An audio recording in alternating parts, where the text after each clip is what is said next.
mitoy ihany koa ny fizarana fanomezana ataon'ireo ministera isan-tsokajiny amin'izao fankalazana ny fitsingerenan'ny nazahoan'i Madagasikara ny fahaleovantena izao.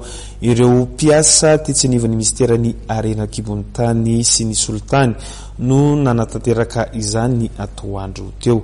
Jemima Radaniel Simami Rasoanevo.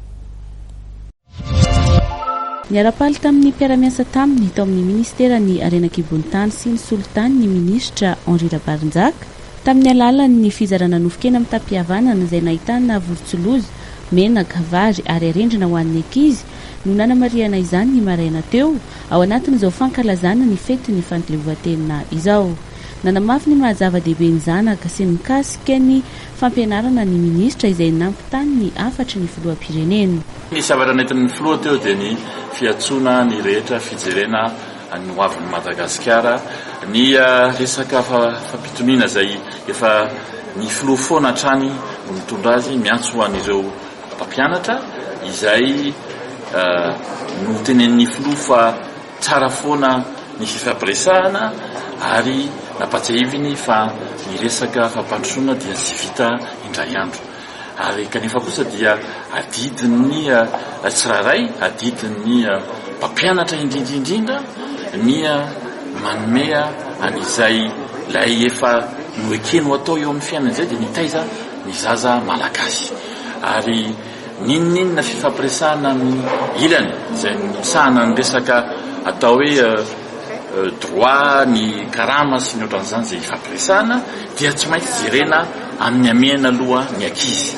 Ary nampatsivo ny filoham-pirenena fa ny mpianatra any amin'ireny sekolim-panjakana ireny dia ireo izay atao hoe amin'ny fianakaviana izay tena sahirana ka raha sanatr'izany ny zanaky ny malagasy hafa izay any amin'ny sekoly tsy miankina dia vonona aniatrika ny fanadinana, anao ny fanadinana fa nin'le sarababem-bahoaka any amin'ny sekolim-panjakana indray no marefo dia mba azo lazaina fa hoe tokony mba samy mandray ny andraiky doly. Nitondra fanazavana mikasika ny fitsidiana nataony tany Breville ihany koa ny ministry ny Arena Kibonitany.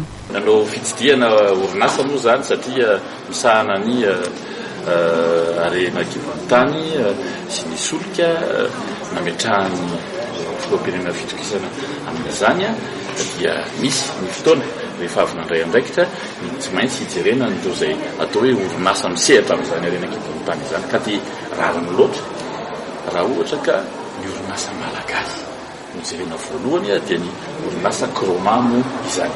Ny jerena tany moa zany ahoana ny fiodin'izany orinasa izany, inona ny zavatra jerena manokana amin'ny lafiny rehetrarehetra. Ny azoko tenenina fotsiny dia mandeha tsara amin'izany faritra Betsiboka izany ara-resaka io orinasa io. Nankasitraka ny ministra Henri Rabarinjaka ny mpiasan'ny Arena Kibonitany amin'ny fahatsiarovana azy ireo amin'izao fety izao. Ny ministra etsakilany dia nitsodrany rehetra anao fety anaty filaminana.